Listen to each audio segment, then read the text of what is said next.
Well, today we have a very special guest joining in on ET Now. We have with us Jim O'Neill. He not just is an India commentator, but has a keen eye on the rest of the globe, what with the currency rout that's playing out, and of course his opinion on dollar and the big question whether the US is headed in for the big R recession or not.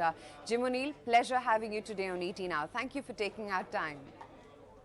Thank you for having me. It's a pleasure. Great. You know, Jim, the big talking point amongst market groups today morning has been JP Morgan CEO Jamie Dimon saying that he's convinced and he's warning that the US is going to head into a recession in the next 6 to 9 months. He sees the S&P falling by another 20% more. What do you have to say about that? Wow, that's quite a punchy call from the CEO of a very, very big American bank. Huh? I'd say two things. Initially. The first one of which is effectively the Federal Reserve Board, the US Central Bank, is trying to engineer a recession. It won't say that, but the tools the Fed have are very blunt in terms of just interest rates, and they're trying to raise interest rates to get inflation under control, and the only way that works is by slowing the most interest rate sensitive sectors of the economy. So there's a good chance he's going to be right. Second thing I would say, however, I can't remember where there's been a serious recession where so many people have been forecasting any recession in advance. It is quite, one of the things why the R word is so scary is it's normally something that people don't expect. So I don't dismiss the possibility that because everybody's talking about it so much and everybody sort of prepared for it, maybe when it comes, it'll be really mild and it won't really feel like one. In the US. Yeah, but you know, yes, I got that. But Jim, you know, that's the question. Soft landing, hard landing, I think much of it is going to depend on, you know, what you rightly said, how the Fed engineers it all. But suffice to say that at a time like this, the dollar is only going to continue to spiral up and play havoc for other emerging market currencies, including India. It's the same old playbook, isn't it? I mean, I'm trying to think back of how many times we've had this discussion on ET Now, going over certainly over the years, I was going to say over the decades, but we live in this very asymmetric world where the dollar plays a bigger role in the world financial markets than justified by the US economy.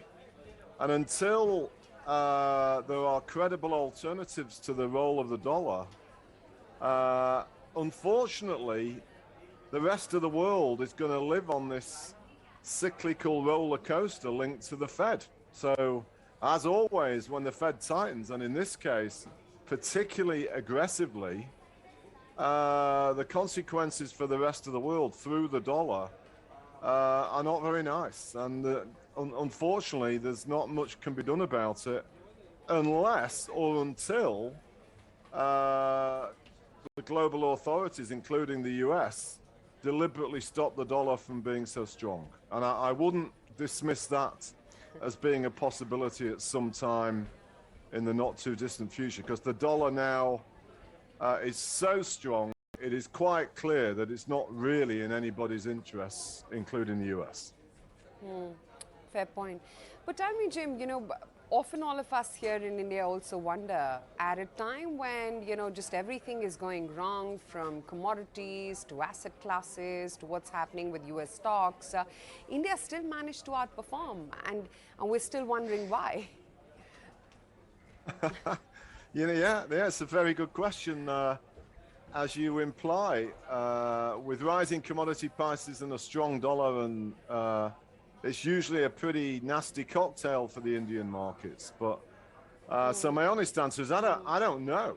But in this very fractious world where at the epicenter, this is a little bit simplistic, but it's sort of China versus the US. India may have two advantages. Number one, it's India, especially under Modi, is rather cleverly navigating the path of not really being part of anybody else's club. India's part of India's club. And with it, of course, India is the only other economy in the world that's more than 1 billion people.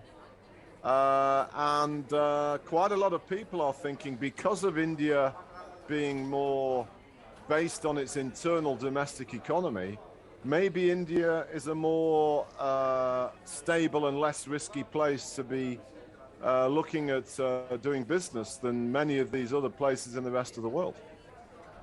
Sure. Maybe. But, fact of the matter also, Jim, is that, given India's outperformance, while sure enough, the ride for our markets also is volatile, but at the same time, India is not cheap as compared to, historic valuations. We are still pretty much expensive in many pockets out there.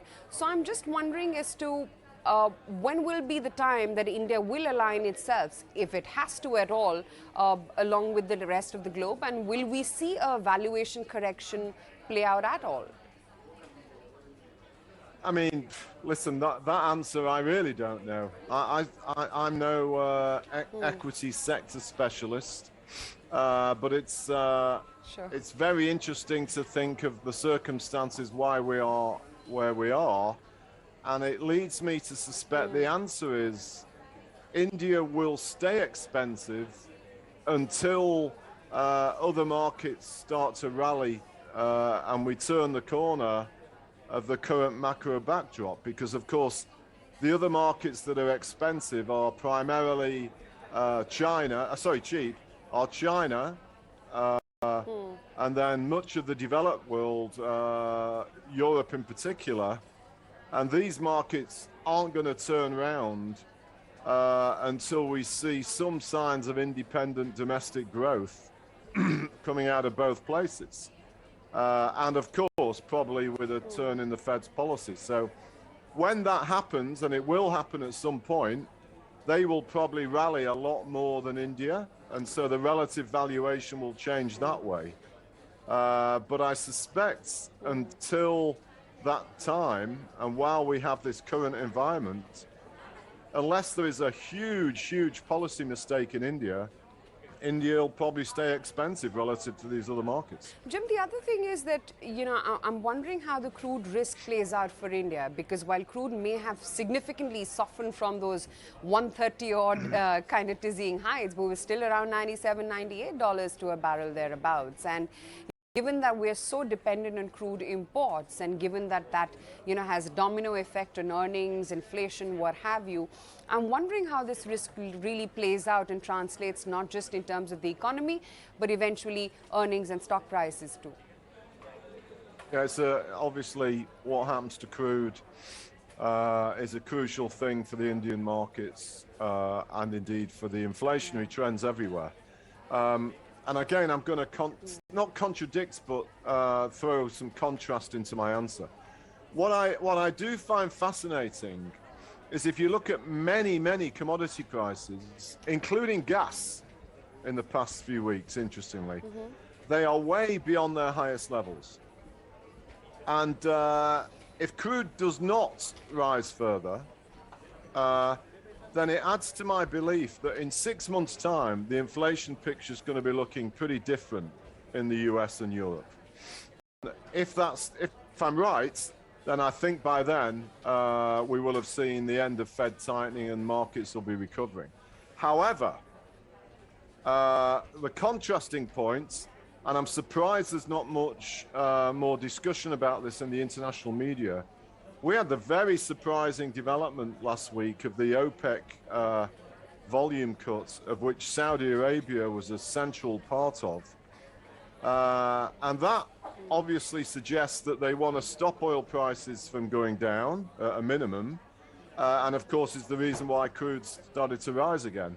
But with it, the geopolitics the Saudis doing that, essentially allowing themselves to be perceived as backing Russia and opposing the West, carries all sorts of geopolitical issues as well.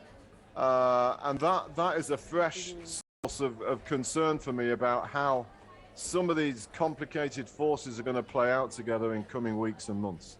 Yeah, that's a very, very interesting point, and it's going to have huge ramifications for India. Let's now talk about and address the investors watching this interview. I'm wondering, how do you try and make a portfolio, or what should be your investment strategy to try and mitigate the US recession risk if we are to be headed there, and try and combine all the geopolitical and crude factors and inflation spike, etc.? That's a nice, easy question for you to ask me. Again, I should probably say I don't know. You know, the fact of the matter is, I smile because only people from my generation have probably experienced anything close to what we've gone through so far in 2022. For the sort of standard 60-40 equity bond split, I mean, 2022 is turning out to be obviously a disaster, with many conventional investment portfolios showing significant declines. And so, it's in some ways, my opening comment is, in some ways, there's something which is sort of, from a long-term perspective, healthy about it. Because it's come at the end of what has been, certainly since the financial crisis, this persistent sort of low volatility, equities will always rally, whatever mentality, and this remarkably stable, slowly declining bond market yield environment we've lived in actually for 30 odd years. And we now know that that doesn't go on forever. And so in principle, the second thing I would say, it gets rid of some of the casual, easy mentalities that have become almost ingrained in the investment world. And it should be really good for macro investors, and particularly, even more so, I would say, for smart sector and individual stock pickers, and those people that know how to pick a company that's really got a good future and just not be part of this correlated gang that's dominated markets for so long. Now, with that being said, that means it's not easy. And people who are good investment managers are now going to demonstrate themselves and really justify the fees that they charge. And so, to answer your question with those comments, I find myself thinking the following, that I think for those investors that have got no problems with mark-to-market and week-to-week or month-to-month accounting requirements or reporting requirements, I feel that this is now probably a time to start buying. I can see us being closer to the end of the broad weakness of stocks than the beginning. Much of what's happened the past 12 months, although not the scale of it, much of the general tone of markets has been quite predictable, in my opinion. The pickup in inflation starting in the summer of 2021 was quite obvious to me. And I can see certain signs that this time in 6 months, as I've already said, we will have turned the corner. So if that's the case, I'm pretty sure central banks will again change the rhetoric. And so that background will have gone. So I suspect, as we see some signs of, longer dated bonds are probably, especially in the emerging world, because many yields are pretty high, are worth owning. And I think, I emphasize, for those that don't have mark-to-market accounting issues, I think some of these very cheap equity markets around the world are probably worth buying. And I think some of these growth sectors that have been so battered relative to defensive sectors, and that includes parts of technology that have got proper future earning streams, are going to be worth owning too. But I had a big caveat. You know, it's pretty clear that the Fed's not going to stop with this really aggressive, tough mood until it's sure that inflation has turned the corner in the United States. They're going to be relatively data dependent. You know, that's quite interesting what you say, because, you know, Jim, exactly that's exactly the playbook which is playing out here in India as well, because the IT stocks are getting hammered. The biggest concern being, you know, the global environment is not looking good. So who's going to give them business? Turn bullish on Indian IT as well, because they're falling pretty much in sync with NASDAQ. Well, that's a sector which I think is quite intriguing. I mean, what at the core of it is going on, and I've been with some very successful venture capital funds here in the UK at a meeting the past week. They're essentially doing a very simple discount model that the higher short-term interest rates go, the more you have to discount the future earnings stream for a lot of tech businesses, which automatically translates into a lower valuation. So in that sense, it's almost simple mathematics. But that doesn't mean to say that it will be permanently right. And I'm reminded of, and I've thought about this to a number of questions you've asked me.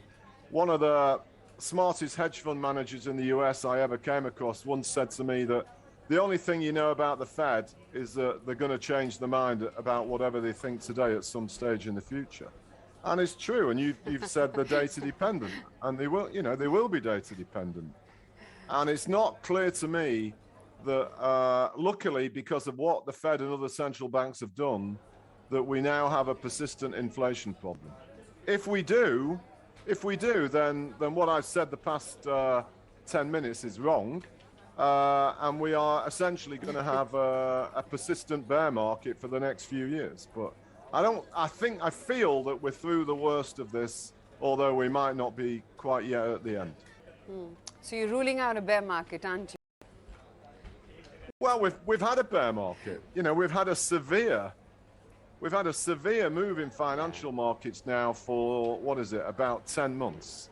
And of course, one of the things about modern technology in financial markets is markets move so quickly to discount everything.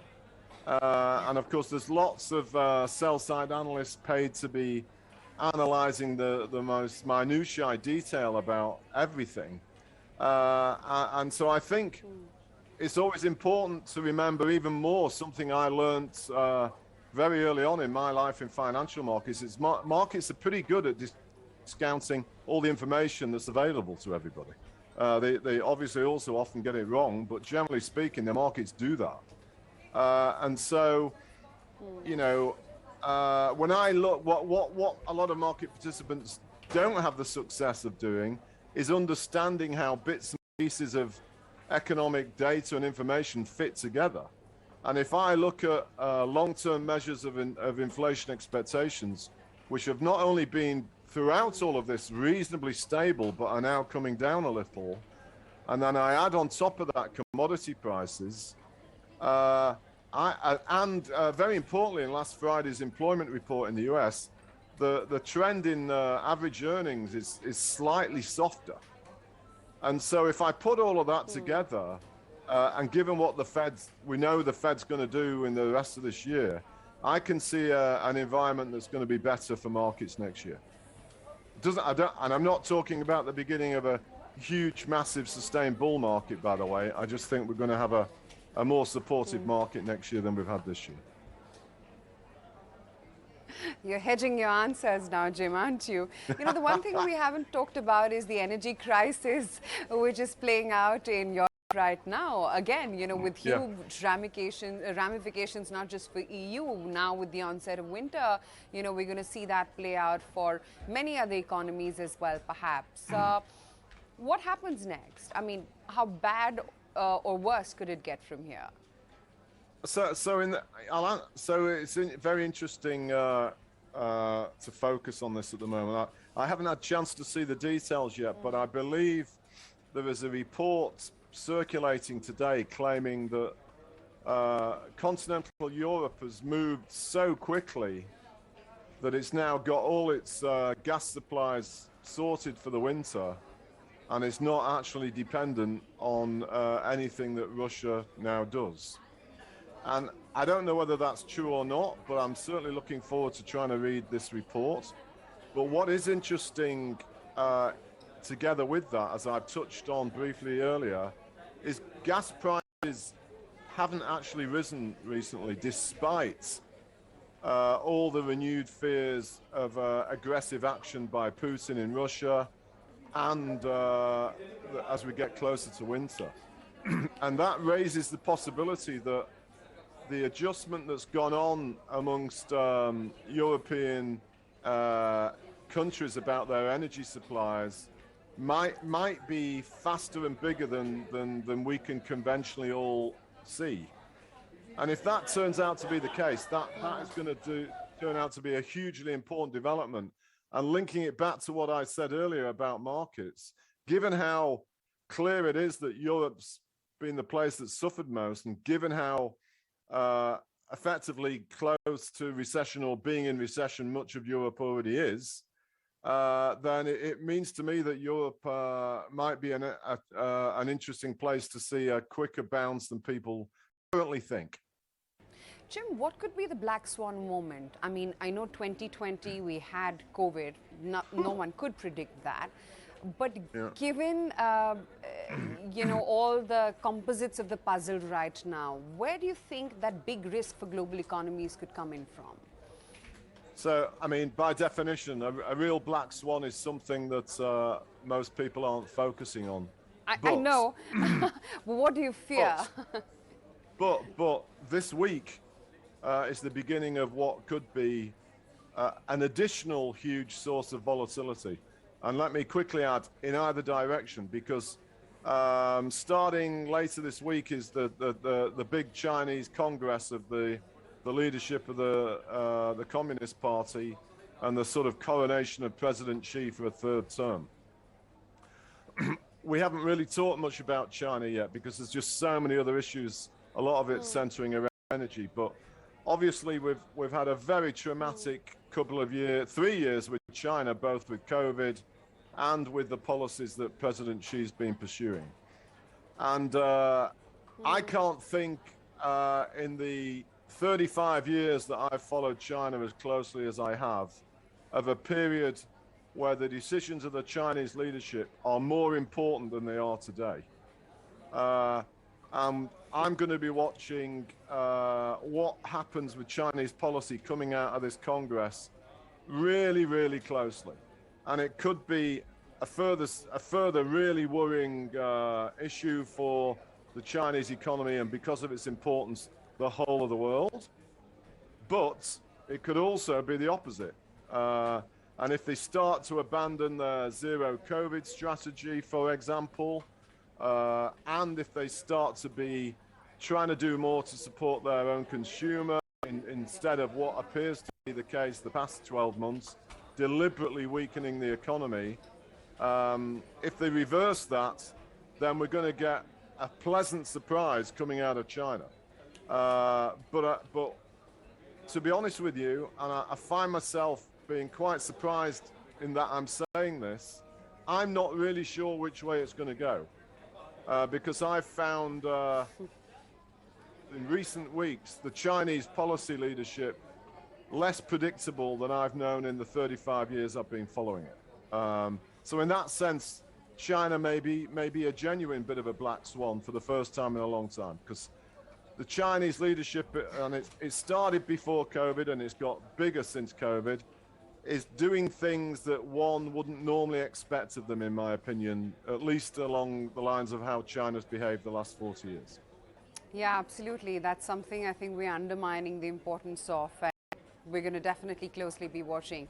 Jim, before we wrap up, one final word for the Indian investors, because like you said, the outperformance is here to stay, but you also said that markets which are cheaper and which haven't done anything in the last 10 months, where India has managed to showcase its resilience, may be a little bit more attractive.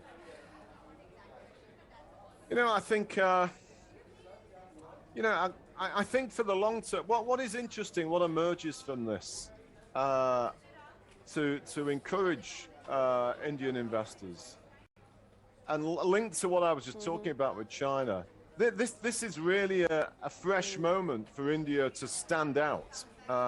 If you look at, you know, what's stamped on my forehead for the rest of my life as being Mr. BRICS, you know, this decade was supposed to be the decade where India grew a lot more than China in relative terms.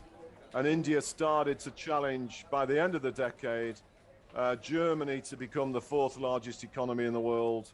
And then not long after, starting to challenge Japan to become the third. And India, in some ways, seems to be still in a position to do that. And if India does further reforms and allows for further urbanization and the creation of these huge businesses as it's been doing, then India is the right place for many investors to be over the long term. And there's no other country in the world that has the chance of doing what India can do in the next 10 to 15 years. None. Because no other country has the labor force dynamics that India has. Against that, the Indian market is pretty nicely priced relative to others. And if we get a big recovery in global markets, I'm pretty sure other markets will, for a while, outperform India. Yeah, absolutely. Jim O'Neill, such a pleasure having you today on ET Now. Thank you as always. Thank you for having me on. It's my pleasure.